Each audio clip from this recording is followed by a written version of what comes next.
التوبہ نام۔ یہ سورہ دو ناموں سے مشہور ہے، ایک التوبہ، دوسرے البراۃ۔ توبہ اس لحاظ سے کہ اس میں ایک جگہ بعض اہل ایمان کے قصوروں کی معافی کا ذکر ہے، اور برات اس لحاظ سے کہ اس کے آغاز میں مشرکین سے بری الذمہ ہونے کا اعلان ہے۔ بسم اللہ نہ لکھنے کی وجہ۔ اس سورہ کی ابتدا میں بسم اللہ الرحمن الرحیم نہیں لکھی جاتی۔ اس کے متعدد وجوہ مفسرین نے بیان کیے ہیں، جن میں بہت کچھ اختلاف ہے، مگر صحیح بات وہی ہے جو امام رازی نے لکھی ہے کہ نبی صلی اللہ علیہ وسلم نے خود اس کے آغاز میں بسم اللہ نہیں لکھوائی تھی، اس لیے صحابہ کرام نے بھی نہیں لکھی اور بعد کے لوگ بھی اسی کی پیروی کرتے رہے۔ یہ اس بات کا مزید ایک ثبوت ہے کہ قرآن کو نبی صلی اللہ علیہ وسلم سے جوں کا توں لینے اور جیسا دیا گیا تھا ویسا ہی اس کو محفوظ رکھنے میں کس درجہ احتیاط و اہتمام سے کام لیا گیا ہے۔ زمانہ نزول و اجزائے سورہ۔ یہ سورہ 3 تقریروں پر مشتمل ہے۔ پہلی تقریر آغاز سورہ سے 5ویں رکوع کے آخر تک چلتی ہے۔ اس کا زمانہ نزول ذی قعد 9 ہجری یا اس کے لگ بھگ ہے۔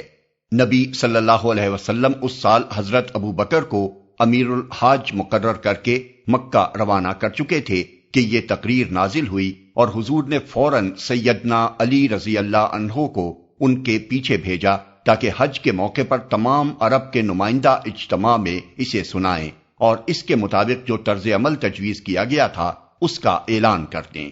دوسری تقریر رکوع 6 کی ابتدا سے رکوع 9 کے اختتام تک چلتی ہے، اور یہ رجب 9 ہجری یا اس سے کچھ پہلے نازل ہوئی، جبکہ نبی صلی اللہ علیہ وسلم غزوہ تبوک کی تیاری کر رہے تھے۔ اس میں اہل ایمان کو جہاد پر اکسایا گیا ہے اور ان لوگوں کو سختی کے ساتھ ملامت کی گئی ہے جو نفاق یا ضعف ایمان یا سستی و کاہلی کی وجہ سے راہ خدا میں جان و مال کا زیاں برداشت کرنے سے جی چرا رہے تھے۔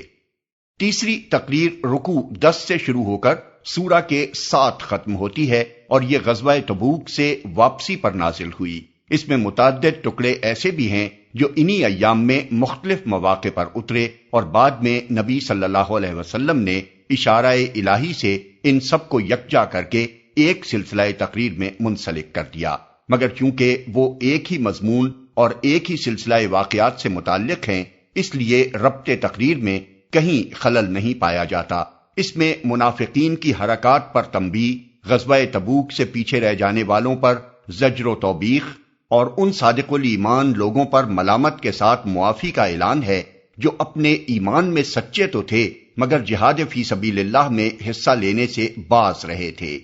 نزول ترتیب کے لحاظ سے پہلی تقریر سب سے آخر میں آنی چاہیے تھی، لیکن مضمون کی اہمیت کے لحاظ سے وہی سب سے مقدم تھی، اس لیے مصحف کی ترتیب میں نبی صلی اللہ علیہ وسلم نے اس کو پہلے رکھا اور بقیہ دونوں تقریروں کو مؤخر کر دیا۔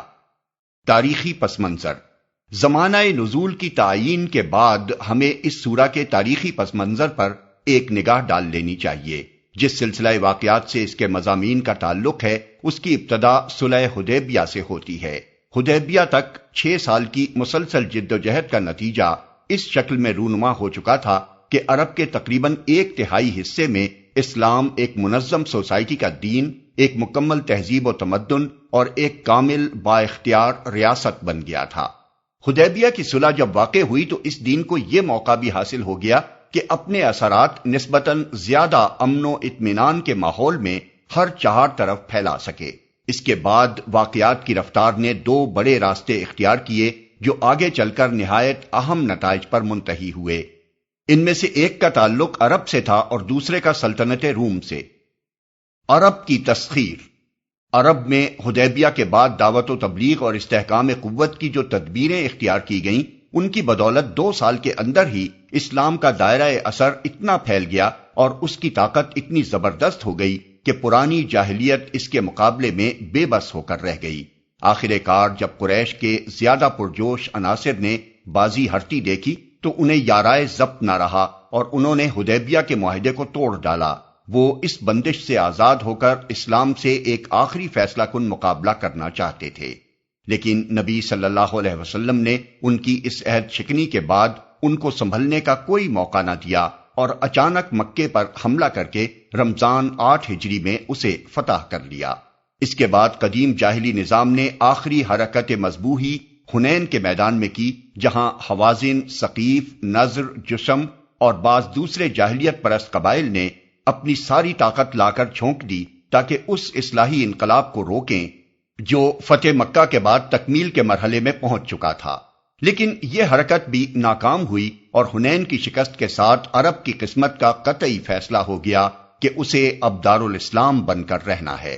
اس واقعے پر پورا 1 سال بھی نہ گزرنے پایا کہ عرب کا بیشتر حصہ اسلام کے دائرے میں داخل ہو گیا اور نظام جاہلیت کے صرف چند پراگندہ عناصر ملک کے مختلف گوشوں میں باقی رہ گئے۔ اس نتیجے کے حد کمال تک پہنچنے میں ان واقعات سے اور زیادہ مدد ملی جو شمال میں سلطنت روم کی سرحد پر اسی زمانے میں پیش آ رہے تھے۔ وہاں جس جرأت کے ساتھ نبی صلی اللہ علیہ وسلم 30,000 کا زبردست لشکر لے کر گئے اور رومیوں نے آپ کے مقابلے پر آنے سے پہلو تہی کر کے جو کمزوری دکھائی، اس نے تمام عرب پر آپ کی اور آپ کے دین کی دھاک بٹھا دی، اور اس کا ثمرہ اس صورت میں ظاہر ہوا کہ تبوک سے واپس آتے ہی حضور کے پاس عرب کے گوشے گوشے سے وفد پر وفد آنے شروع ہو گئے اور وہ اسلام و اطاعت کا اقرار کرنے لگے۔ محدثین نے اس موقع پر جن قبائل اور امراء و ملوک کے وفود کا ذکر کیا ہے، ان کی مجموعی تعداد 70 تک پہنچتی ہے، جو عرب کے شمال، جنوب، مشرق، مغرب ہر علاقے سے آئے تھے۔ چنانچہ اسی کیفیت کو قرآن میں بیان کیا گیا ہے کہ جب اللہ کی مدد آ گئی اور فتح نصیب ہوئی اور تو نے دیکھ لیا کہ لوگ فوج در فوج اسلام میں داخل ہو رہے ہیں۔ غزوہ تبوک۔ رومی سلطنت کے ساتھ کشمکش کی ابتدا فتح مکہ سے پہلے ہی ہو چکی تھی۔ نبی صلی اللہ علیہ وسلم نے حدیبیہ کے بعد اسلام کی دعوت پھیلانے کے لیے جو وفود عرب کے مختلف حصوں میں بھیجے تھے، ان میں سے ایک شمال کی طرف سرحد شام سے متصل قبائل میں بھی گیا تھا۔ یہ لوگ زیادہ تر عیسائی تھے اور رومی سلطنت کے زیر اثر تھے۔ ان لوگوں نے ذات الطلحہ یا ذات اطلح کے مقام پر اس وفد کے 15 آدمیوں کو قتل کر دیا اور صرف رئیس وفد کعب بن عمیر غفاری بچ کر واپس آئے۔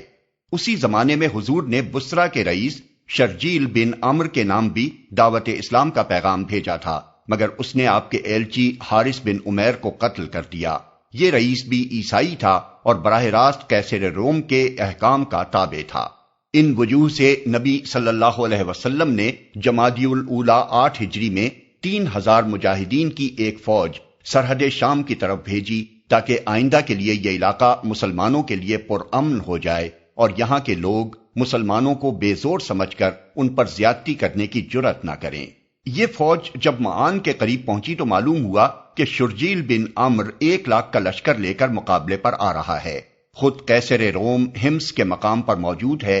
اور اس نے اپنے بھائی تھیوڈور کی قیادت میں 1 لاکھ کی مزید فوج روانہ کی ہے۔ لیکن ان خوفناک اطلاعات کے باوجود 30,000 سرفروشوں کا یہ مختصر دستہ آگے بڑھتا چلا گیا اور موتا کے مقام پر شرجیل کی 1 لاکھ فوج سے جا ٹکرایا۔ اس تحور کا نتیجہ یہ ہونا چاہیے تھا کہ مجاہدین اسلام بالکل پس جاتے، لیکن سارا عرب اور تمام شرق اوسط یہ دیکھ کر ششدر رہ گیا کہ 1 اور 33 کے اس مقابلے میں بھی کفار مسلمانوں پر غالب نہ آ سکے۔ یہی چیز تھی جس نے شام اور اس سے متصل رہنے والے نیم آزاد عربی قبائل کو، بلکہ عراق کے قریب رہنے والے نجدی قبائل کو بھی جو کسریٰ کے زیر اثر تھے، اسلام کی طرف متوجہ کر دیا اور وہ ہزاروں کی تعداد میں مسلمان ہو گئے۔ بنی سلیم جن کے سردار عباس بن مرداس سلمی تھے، اور اشجع اور غطفان اور زبیان اور فزارہ کے لوگ اسی زمانے میں داخل اسلام ہوئے، اور اسی زمانے میں سلطنت روم کی عربی فوجوں کا ایک کمانڈر فردہ بن عمرو الجزامی مسلمان ہوا، جس نے اپنے ایمان کا ایسا زبردست ثبوت دیا کہ گرد و پیش کے سارے علاقے اسے دیکھ کر دنگ رہ گئے۔ قیصر کو جب فردہ کے قبول اسلام کی اطلاع ملی تو اس نے انہیں گرفتار کرا کے اپنے دربار میں بلوایا اور ان سے کہا کہ 2 چیزوں میں سے ایک کو منتخب کر لو، یا ترک اسلام جس کے نتیجے میں تم کو نہ صرف رہا کیا جائے گا بلکہ تمہیں اپنے عہدے پر بھی بحال کر دیا جائے گا، یا اسلام جس کے نتیجے میں تمہیں سزائے موت دی جائے گی۔ انہوں نے ٹھنڈے دل سے اسلام کو چن لیا اور راہ حق میں جان دے دی۔ یہی واقعات تھے جنہوں نے قیصر کو اس خطرے کی حقیقی اہمیت محسوس کرائی جو عرب سے اٹھ کر اس کی سلطنت کی طرف بڑھ رہا تھا۔ دوسرے ہی سال قیصر نے مسلمانوں کو غزوہ موتا کی سزا دینے کے لیے سرحد شام پر فوجی تیاریاں شروع کر دیں اور اس کے ماتحت غسانی اور دوسرے عرب سردار فوجیں اکٹھی کرنے لگے۔ نبی صلی اللہ علیہ وسلم اس سے بے خبر نہ تھے۔ آپ ہر وقت ہر اس چھوٹی سے چھوٹی بات سے بھی خبردار رہتے تھے جس کا اسلامی تحریک پر کچھ بھی موافق یا مخالف اثر پڑتا ہو۔ آپ نے ان تیاریوں کے معنی فوراً سمجھ لیے اور بغیر کسی تأمل کے قیصر کی عظیم الشان طاقت سے ٹکرانے کا فیصلہ کر لیا۔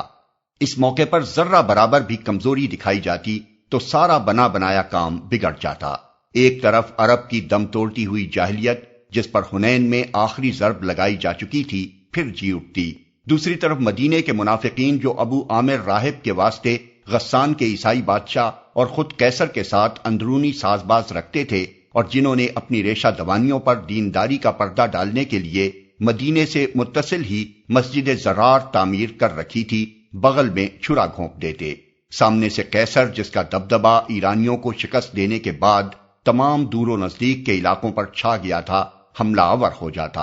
اور ان تین زبردست خطروں کی متحدہ یورش میں اسلام کی جیتی ہوئی بازی یکا یک مات کھا جاتی۔ اس لیے باوجود اس کے کہ ملک میں قحط سالی تھی، گرمی کا موسم پورے شباب پر تھا، فصلیں پکنے کے قریب تھیں، سواریوں اور سر و سامان کا انتظام سخت مشکل تھا، سرمایہ کی بہت کمی تھی اور دنیا کی دو سب سے بڑی طاقتوں میں سے ایک کا مقابلہ درپیش تھا، خدا کے نبی نے یہ دیکھ کر کہ یہ دعوت حق کے لیے زندگی و موت کے فیصلے کی گھڑی ہے، اسی حال میں تیاری جنگ کا اعلان عام کر دیا۔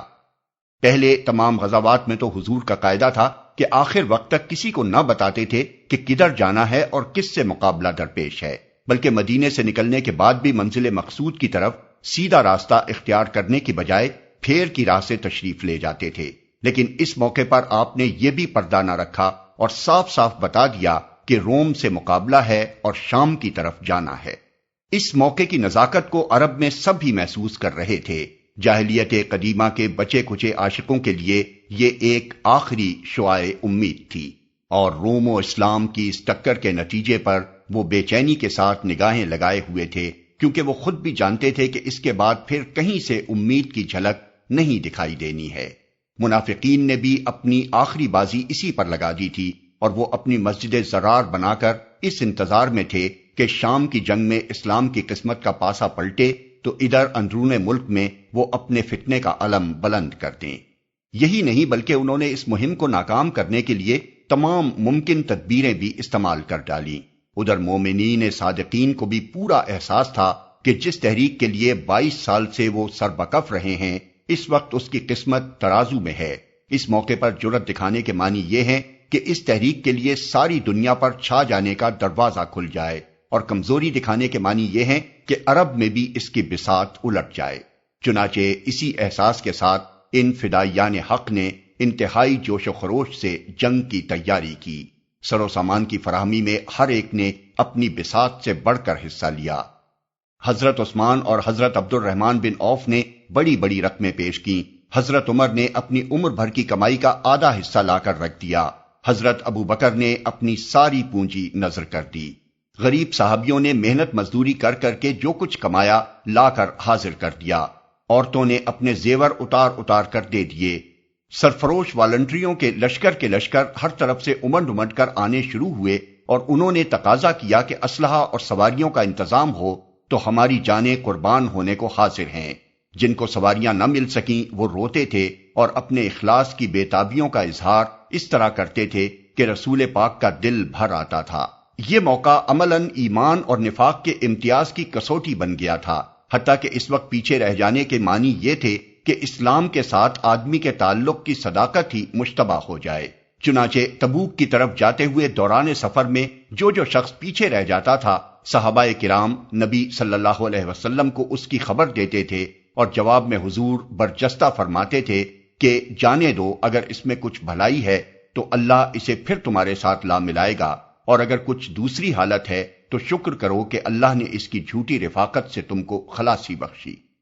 رجب 9 ہجری میں نبی صلی اللہ علیہ وسلم 30,000 مجاہدین کے ساتھ شام کی طرف روانہ ہوئے، جن میں 10,000 سوار تھے۔ اونٹوں کی اتنی کمی تھی کہ ایک ایک اونٹ پر کئی کئی آدمی باری باری سوار ہوتے تھے۔ اس پر گرمی کی شدت اور پانی کی قلت مستزاد، مگر جس عزم صادق کا ثبوت اس نازک موقع پر مسلمانوں نے دیا، اس کا ثمرہ تبوک پہنچ کر انہیں نقد مل گیا۔ وہاں پہنچ کر انہیں معلوم ہوا کہ قیصر اور اس کے تابعین نے مقابلے پر آنے کی بجائے اپنی فوجیں سرحد سے ہٹا لی ہیں اور اب کوئی دشمن موجود نہیں ہے کہ اس سے جنگ کی جائے۔ سیرت نگار بالعموم اس واقعے کو اس انداز سے لکھ جاتے ہیں کہ گویا وہ خبر ہی سرے سے غلط نکلی جو آن حضرت صلی اللہ علیہ وسلم کو رومی افواج کے اجتماع کے متعلق ملی تھی، حالانکہ دراصل واقعہ یہ تھا کہ قیصر نے اجتماع افواج شروع کیا تھا، لیکن جب آن حضرت صلی اللہ علیہ وسلم اس کی تیاریاں مکمل ہونے سے پہلے ہی مقابلے پر پہنچ گئے تو اس نے سرحد سے فوجیں ہٹا لینے کے سوا کوئی چارہ نہ پایا۔ غزوہ موتا میں 3,000 اور 1,00,000 کے مقابلے کی جو شان وہ دیکھ چکا تھا، اس کے بعد اس میں اتنی ہمت نہ تھی کہ خود نبی کی قیادت میں جہاں 30,000 فوج آ رہی ہو، وہاں وہ 1,00,000-2,00,000 آدمی لے کر میدان میں آ جاتا۔ قیصر کے یوں طرح دیے جانے سے جو اخلاقی فتح حاصل ہوئی، اس کو نبی صلی اللہ علیہ وسلم نے اس مرحلے پر کافی سمجھا، اور بجائے اس کے کہ تبوک سے آگے بڑھ کر سرحد شام میں داخل ہوتے، آپ نے اس بات کو ترجیح دی کہ اس فتح سے انتہائی ممکن سیاسی و حربی فوائد حاصل کریں۔ چنانچہ آپ نے تبوک میں 20 دن ٹھہر کر ان بہت سی چھوٹی چھوٹی ریاستوں کو جو سلطنت روم اور دارالاسلام کے درمیان واقع تھیں اور اب تک رومیوں کے زیر اثر رہی تھیں، فوجی دباؤ سے سلطنت اسلامی کا باج گزار اور تابع امر بنا لیا۔ اس سلسلے میں دومت الجندل کے عیسائی رئیس اکیدر بن عبد الملک کندی، ایلا کے عیسائی رئیس یوحنا بن روبا اور اسی طرح مکنا، جربا اور ازروہ کے نصرانی رؤسا نے بھی جزیہ ادا کر کے مدینے کی تابعیت قبول کی، اور اس کا نتیجہ یہ ہوا کہ اسلامی حدود اقتدار براہ راست رومی سلطنت کے سرحد تک پہنچ گئے، اور جن عرب قبائل کو قیاصرہ روم اب تک عرب کے خلاف استعمال کرتے رہے تھے، اب ان کا بیشتر حصہ رومیوں کے مقابلے پر مسلمانوں کا معاون بن گیا۔ پھر اس کا سب سے بڑا فائدہ یہ ہوا کہ سلطنت روم کے ساتھ ایک طویل کشمکش میں الجھ جانے سے پہلے اسلام کو عرب پر اپنی گرفت مضبوط کر لینے کا پورا موقع مل گیا۔ تبوک کی اس فتح بلا جنگ نے عرب میں ان لوگوں کی کمر توڑ دی جو اب تک جاہلیت قدیمہ کے بحال ہونے کی آس لگائے بیٹھے تھے، خواہ وہ علانیہ مشرک ہوں یا اسلام کے پردے میں منافق بنے ہوئے ہوں۔ اس آخری مایوسی نے ان میں سے اکثر و بیشتر کے لیے اس کے سوا کوئی چارہ نہ رہنے دیا کہ اسلام کے دامن میں پناہ لیں، اور اگر خود نعمت ایمانی سے بہرہور نہ بھی ہوں تو کم از کم ان کی آئندہ نسلیں بالکل اسلام میں جذب ہو جائیں۔ اس کے بعد جو ایک برائے نام اقلیت شرک و جاہلیت میں ثابت قدم رہ گئی تھی، وہ اتنی بے بس ہو گئی تھی کہ اس اصلاحی انقلاب کی تکمیل میں کچھ بھی مانے نہ ہو سکتی تھی جس کے لیے اللہ نے اپنے رسول کو بھیجا تھا۔ مسائل و مباحث۔ اس پس منظر کو نگاہ میں رکھنے کے بعد ہم بآسانی ان بڑے بڑے مسائل کا احصاء کر سکتے ہیں جو اس وقت درپیش تھے اور جن سے سورہ توبہ میں تعرض کیا گیا ہے۔ ایک، اب چونکہ عرب کا نظم و نسق بالکلیہ اہل ایمان کے ہاتھ میں آ گیا تھا اور تمام مزاحم طاقتیں بے بس ہو چکی تھیں، اس لیے وہ پالیسی واضح طور پر سامنے آ جانی چاہیے تھی جو عرب کو مکمل دارالاسلام بنانے کے لیے اختیار کرنی ضروری تھی۔ چنانچہ وہ حسب ذیل صورت میں پیش کی گئی۔ الف، عرب سے شرک کو قطعاً مٹا دیا جائے اور قدیم مشرکانہ نظام کا کلی استحصال کر ڈالا جائے تاکہ مرکز اسلام ہمیشہ کے لیے خالص اسلامی مرکز ہو جائے اور کوئی دوسرا عنصر اس کے اسلامی مزاج میں نہ تو خلل انداز ہو سکے اور نہ کسی خطرے کے موقع پر اندرونی فتنے کا موجب بن سکے۔ اسی غرض کے لیے مشرکین سے برات اور ان کے ساتھ معاہدوں کے اختتام کا اعلان کیا گیا۔ ب،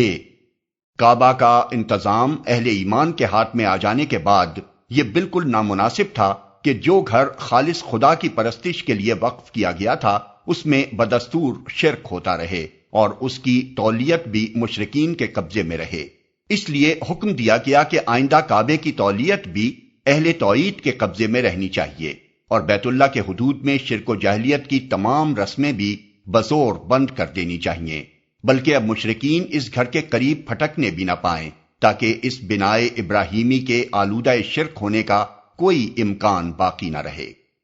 جیم،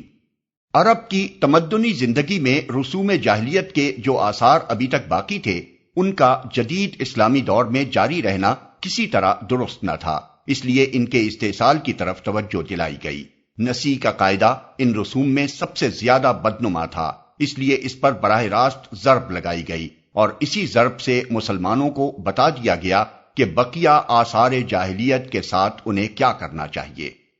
2. عرب میں اسلام کا مشن پایہ تکمیل کو پہنچ جانے کے بعد دوسرا اہم مرحلہ جو سامنے تھا وہ یہ تھا کہ عرب کے باہر دین حق کا دائرہ اثر پھیلایا جائے۔ اس معاملے میں روم و ایران کی سیاسی قوت سب سے بڑی سد راہ تھی، اور ناگزیر تھا کہ عرب کے کام سے فارغ ہوتے ہی اس سے تصادم ہو۔ نیز آگے چل کر دوسرے غیر مسلم سیاسی اور تمدنی نظاموں سے بھی اسی طرح سابقہ پیش آنا تھا۔ اس لیے مسلمانوں کو ہدایت کی گئی کہ عرب کے باہر جو لوگ دین حق کے پیرو نہیں ہیں، ان کی خود مختارانہ فرما روائی کو بزور شمشیر ختم کر دو، تاکہ وہ اسلامی اقتدار کے تابع ہو کر رہنا قبول کر لیں۔ جہاں تک دین حق پر ایمان لانے کا تعلق ہے، ان کو اختیار ہے کہ ایمان لائیں یا نہ لائیں، لیکن ان کو یہ حق نہیں ہے کہ خدا کی زمین پر اپنا حکم جاری کریں اور انسانی سوسائٹیوں کی زمام کار اپنے ہاتھ میں رکھ کر اپنی گمراہیوں کو خلق خدا پر اور ان کی آنے والی نسلوں پر زبردستی مسلط کرتے رہیں۔ زیادہ سے زیادہ جس آزادی کے استعمال کا انہیں اختیار دیا جا سکتا ہے، وہ بس اسی حد تک ہے کہ خود اگر گمراہ رہنا چاہتے ہیں تو رہیں، بشرطے کہ جزیہ دے کر اسلامی اقتدار کے مطیع بنے رہیں۔ 3.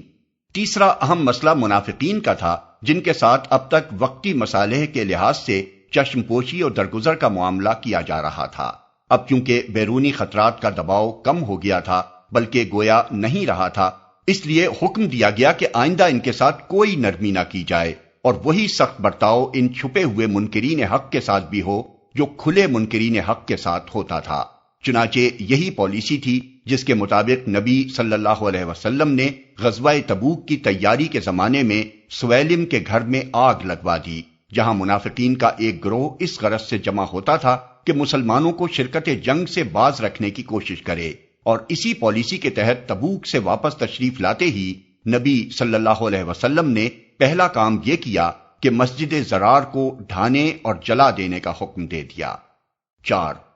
مومنین صادقین میں اب تک جو تھوڑا بہت ضعف عزم باقی تھا، اس کا علاج بھی ضروری تھا، کیونکہ اسلام عالمگیر جدوجہد کے مرحلے میں داخل ہونے والا تھا، اور اس مرحلے میں جبکہ اکیلے مسلم عرب کو پوری غیر مسلم دنیا سے ٹکرانا تھا، ضعف ایمان سے بڑھ کر کوئی اندرونی خطرہ اسلامی جماعت کے لیے نہ ہو سکتا تھا۔ اس لیے جن لوگوں نے تبوک کے موقع پر سستی و کمزوری دکھائی تھی، ان کو نہایت شدت کے ساتھ ملامت کی گئی۔ پیچھے رہ جانے والوں کے اس فعل کو کہ وہ بلا عذر معقول پیچھے رہ گئے، بجائے خود ایک منافقانہ طرز عمل اور ایمان میں ان کے ناراست ہونے کا ایک بیان ثبوت قرار دیا گیا،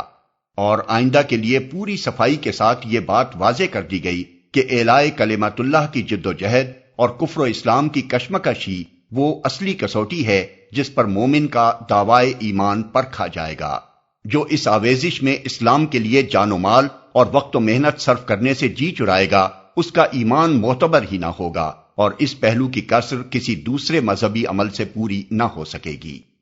ان امور کو نظر میں رکھ کر سورہ توبہ کا مطالعہ کیا جائے تو اس کے تمام مضامین بآسانی سمجھ میں آ سکتے ہیں۔